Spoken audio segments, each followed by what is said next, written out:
The DG of APC Governors Forum raises alarm over the running of the party, fears the opposition PDP might beat them in the presidential race of 2023.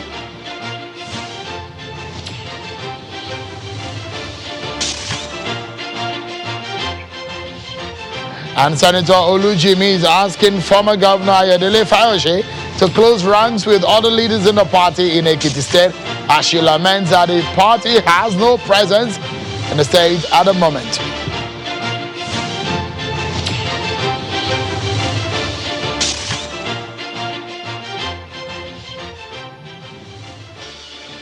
Hello everyone and welcome to Politics Today live on Channels Television. I'm Sean Kimaloye at Channels Television's global headquarters in Lagos, Nigeria. Let's begin tonight's program by telling you that a federal lawmaker and one of the leaders of the People's Democratic Party in Ekiti State, representing Ekiti South Senatorial District in the National Assembly, Senator Biodun Olujimi, has raised an alarm over the state of affairs of the party in Ekiti State. Ekiti PDP factional leader Olujimi calls on former Governor Fayose to embrace reconciliation. He says the party has no identity in Ekiti at the moment. The lawmaker is asking those jostling for the governor seat next year under the party's platform to halt their ambition for now and join in giving the party a footing first. She's also calling on former Governor Ayodele Fayose to come with an open mind to help rebuild the party. Asking questions. What went wrong? Where did we miss it? But this is a time for us now to do a great analysis and a dissection of what went wrong and be able to bring everybody together and knit it together. Of course, the major personnel in all of this is former Governor Fayose. And I will implore him as a statesman to look at the bigger picture. The bigger picture of PDP. Like when it came in with a resounding 16-0, because we all galvanized our efforts to ensure that we did it. That he should come together with all of us so that we can do it again. And that is the only way by which he can absolve himself and say, I am a great leader. Let's now check out some of your political stories on our political roundup.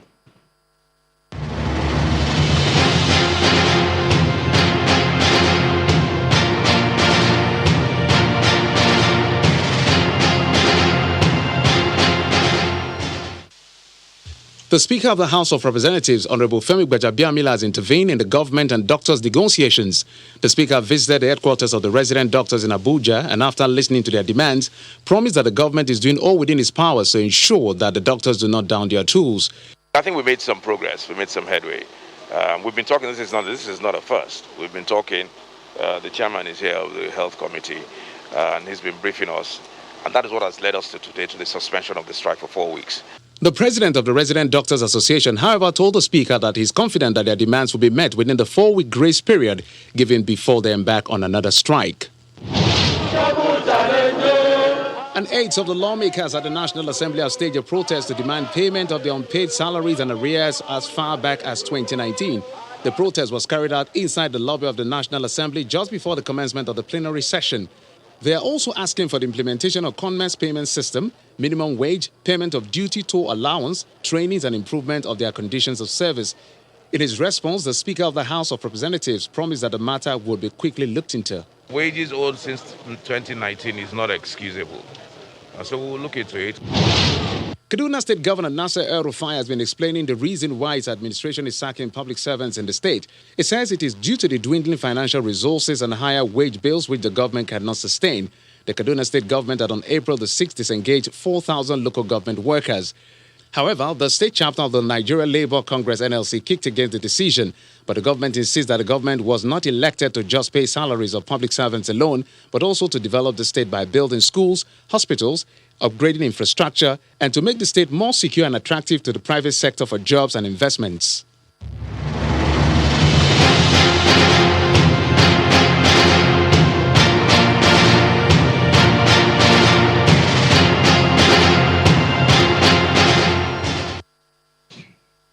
Well, if you reside in Abuja, or you've been in Abuja city in the past few days, you may have come across what I'm about to show you right on your screen. They are presidential posters for 2023 bearing the pictures and names of the former Senate President and former Kwara State Governor Bukola Saraki. The former Kwara Governor's media aide, Yusuf Olaniyan, told Channel Television that his principal and his team are not behind the posters and they do not know anything about such an idea.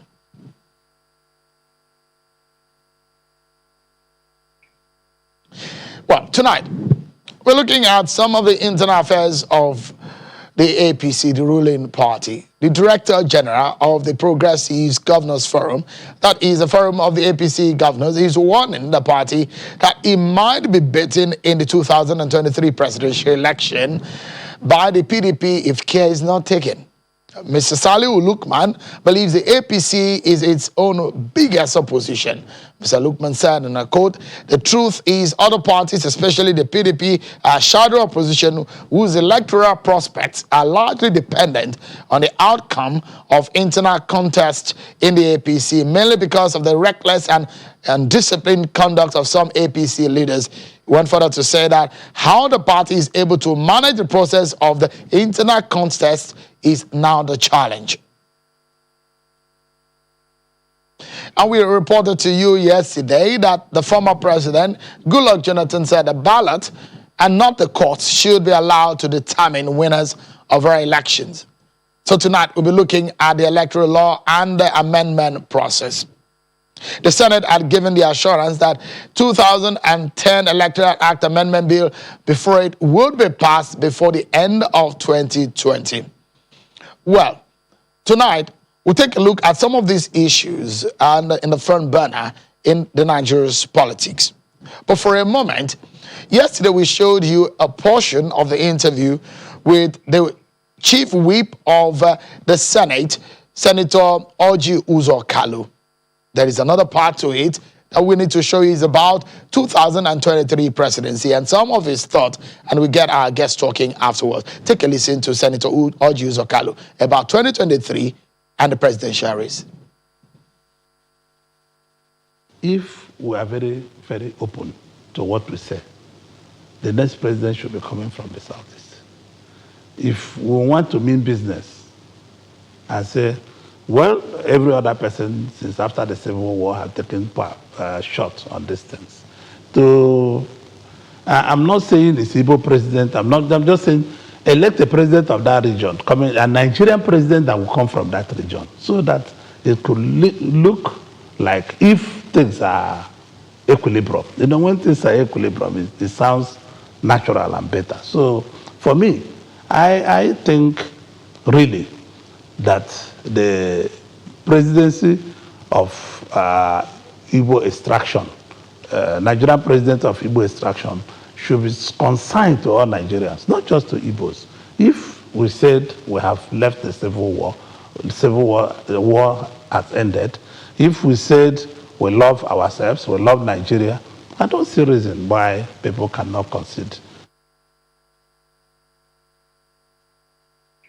You heard that, the former governor of Abia State and Senate Chief Whip, Senator Orji Uzor Kalu. So part of the conversation, you need to keep track with me because it's going to be fast-paced and we need to touch on some of these issues. The Electoral Act Amendment, taking the conversation from what the former President Goodluck Jonathan said yesterday as regarding the issues of the court not deciding who becomes elected in Nigeria, that the ballot should do its job. And also the warning coming from the Director General of the Progressive Congress, the APC Governors Forum, Salihu Lukman, who said if the party is not careful, there might be trouble around the corner. So let's get talking about the situation as relating to the Electoral Act Amendment. We've been promised that it will be passed before the end of last year, but we are in the fourth month of 2021. What is happening? Senator Kabiru Gaya, former Kano State Governor and the chair of INEC Committee and the Senate. He joins us from our Abuja studio. Thank you so much, Senator, for coming tonight. Let me begin the conversation by asking you, we've had this conversation about the Electoral Act amendment. You heard what former President Goodluck Jonathan said yesterday, that the courts and not the ballot, not the courts, should determine our elections. And it's part of some of those things that have been raised in the Electoral Act Amendment Bill. First and foremost, your promise of passing it last year, we are in 2021. Where are we at now, Senator? Well, thank you, Soyin, for giving me, bringing me on this program today. And I want to say to Nigerian Ramadan Kareem. And I remember at this studio, I told you that within the first quarter of this 2021, the bill will be passed. And we in the committee have done our job. We did the public hearing. We have done retreats and other things. And virtually the bill is ready. We also need to get the leadership involved and then put us along the timetable when we will pass this bill. I know there are other important bills also along the line. We have the PIB bill, which is very, very important economically to this nation. And therefore, we're also working on that bill. So we hope that before we go on break very soon, we'll be able to pass this Electoral Act. And I want to say to Nigerians that this act, we have gone through a lot of process. We have taken views from a lot of Nigerians and stakeholders in this Amendment Act. I believe this will be a very good act that will be able to help even in the litigations in courts and other issues related to electoral elections. And I believe that we'll have a free, fair, and credible elections by going through this Electoral Act. I believe Nigerians should be patient with us. We will definitely deliver something good. It's better to have something good and then hurry up and have something that's not good enough for the country. The timing of the passage is very critical. Just a moment, Senator. The timing of the passage, because there is a window according to statutes by which the law must be passed before the next election cycle. So first reading, checked. Second reading, it's passed. It's passed the third reading, which is a public hearing. Is it on the fourth reading, or where exactly is it? On whose desk is that bill right now? The bill has passed all those stages you have mentioned. We are now at the final stage, the third reading, whereby the members will look at the clause by clause of the bill and contribute, both in the Senate and then in the House. And I'm just happy to say that this bill has been passed jointly by the Senate. All the Committee on Senate and the Committee on House, we all work together to produce one single bill. So there is no point of House passing their own bill and then the Senate passes own bill. Then we come back and do concurrence on the bill. But sadly, so all that have been done. I assure you the day we bring it to the floor of the Senate, it is passed. I believe the presidency will be waiting for the bill to be passed, and they will certainly sign the bill within a short period of time. So give us an understanding.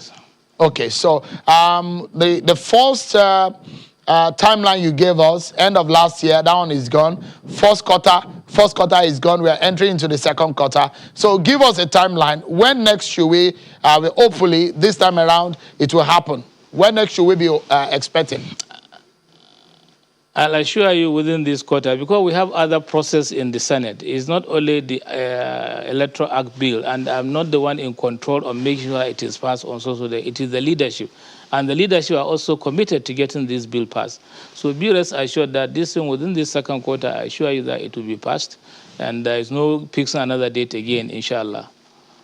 I will allow you to react to what former President Goodluck Jonathan said, and whether or not his concerns about whether our elections, the sanctity of the ballot, can be guaranteed, and whether our elections can stand without a court or any other factor determining it, whether that bill will satisfy that concern. You will tell us, but we need to take a breather. When we come back from this break, we'll hear from you. But before we take that break, let's tell you that we have information right here on Channels Television that the Economic and Financial Crimes Commission, the EFCC, has invited the former governor of Imo State, Rochas Okorocha, for questioning. Channels Television gathered that he is still being questioned by the anti-graft agencies. We'll bring you updates and details on that story as soon as we have it. Information that's Senator Rochas Okorocha has been invited for questioning by the EFCC. Stay with us, everyone. We'll be right back.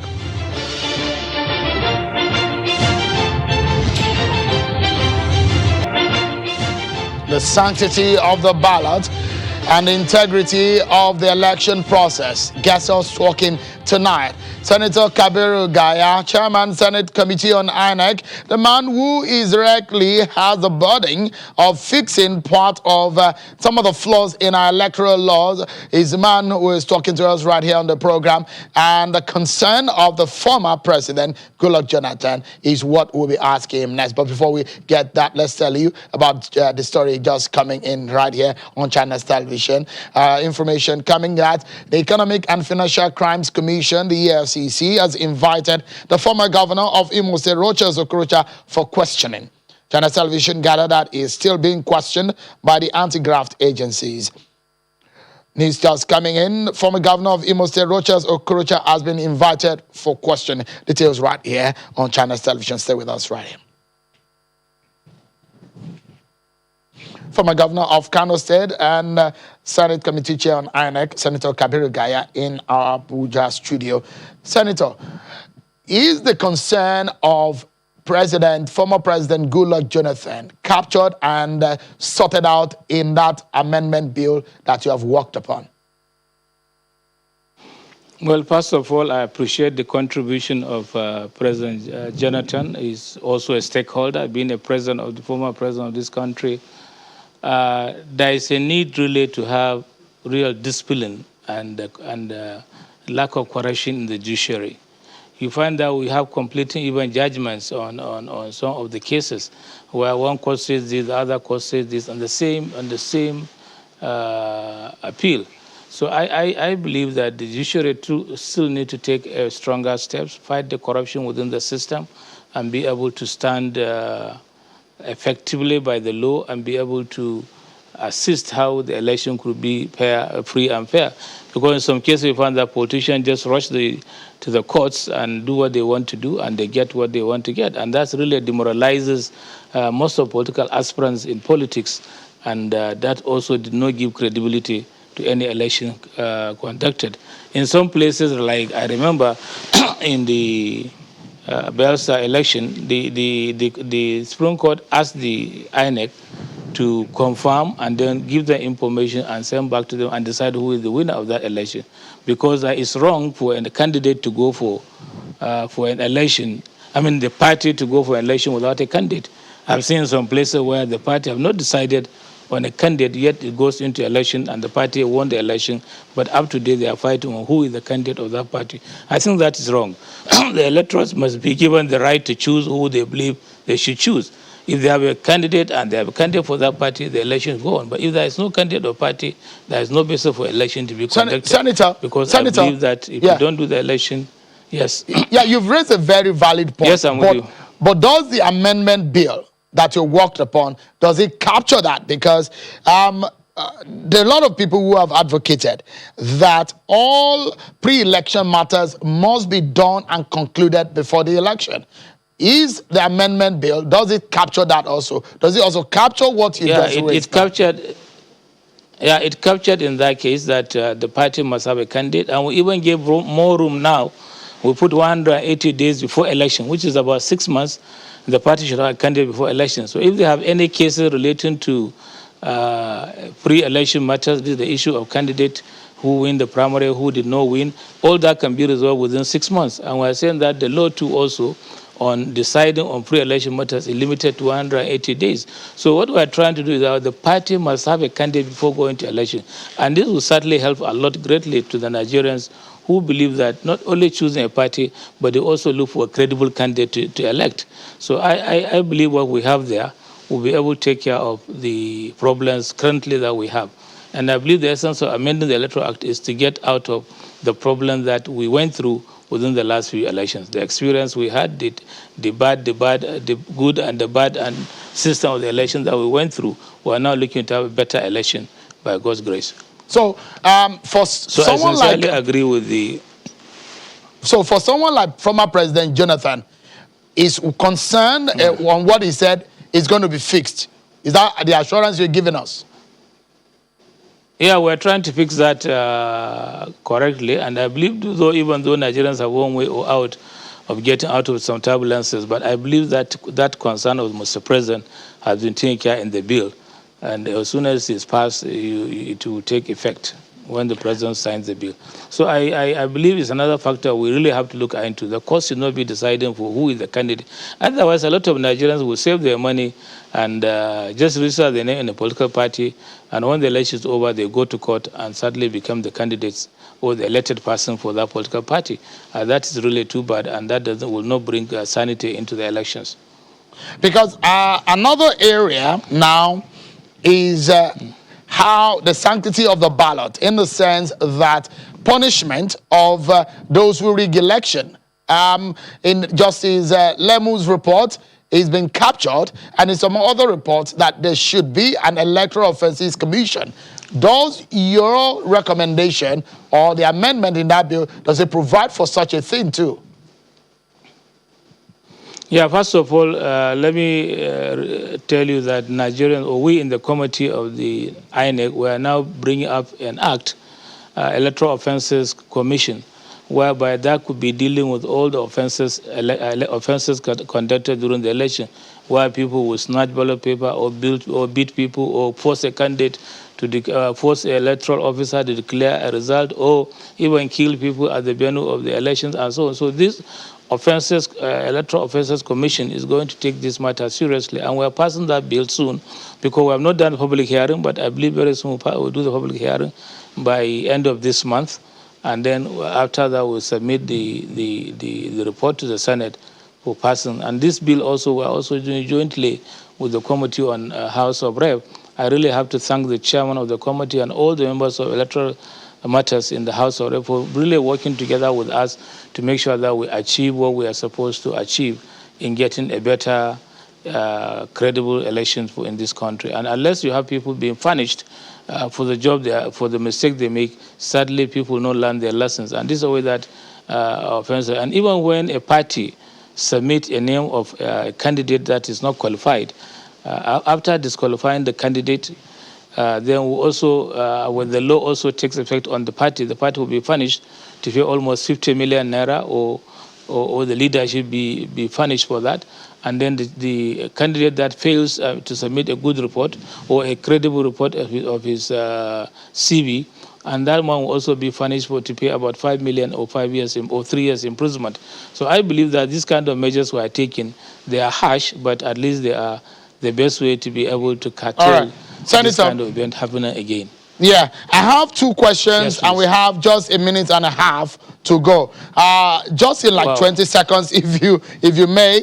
I like the guarantees that you are giving us, and a lot of Nigerians are hoping that this will come to pass. Are you guaranteeing for what we saw in Edo and Ondo, where electronic transmission of result is emerging as a process to help Nigerians track the process of election? In that bill also, can you tell us that you're guaranteeing that electronic and technology will play a major role? Yeah, in that bill, we gave INEC the powers to look into going into any other system electrically in which election could be better.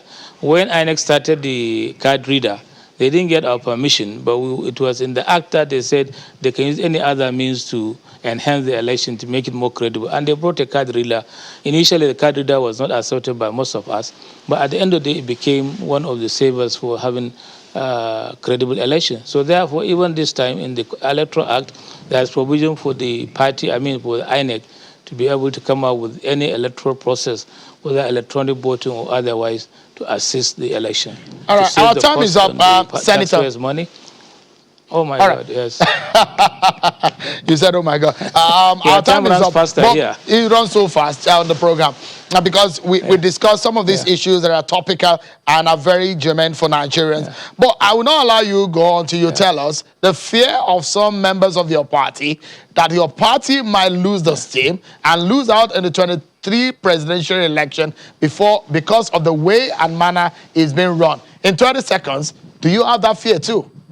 First of all, I have confidence in my party, and President Buhari is the leader, the president of this country. And I believe that whatever turbulences we are going through, we'll get over it. There is no way we could be discouraged. I've been in politics since 1982. I've seen so many turbulences. I've gone through that, and we got over it. I believe this country, this party of APC, will be able to get out of that problem. And I believe even the other party has its own problem. So therefore, it's a way of which I believe APC can be able to, even though some members have feelings like that, we will come together as elders and talk about the party and find a solution. I believe with the leadership of President Buhari, we'll be able to get over this problem, inshallah. Senator Kabiru Gaya, former governor of Kano State and Senate Committee Chair on INEC, let me allow you to go and break your fast and have your prayers tonight. But thank you so much indeed for creating time to talk to us tonight. Thank you very much, Sheyung. I will charge you penalty for not allowing me to break my fast. Apologies, Senator. Nigerians, I'm here. Thank you very much. Thank you so much, Senator. And that's our show for today, everyone. Many thanks for watching. I'm Sheyung Akimale. Bye-bye.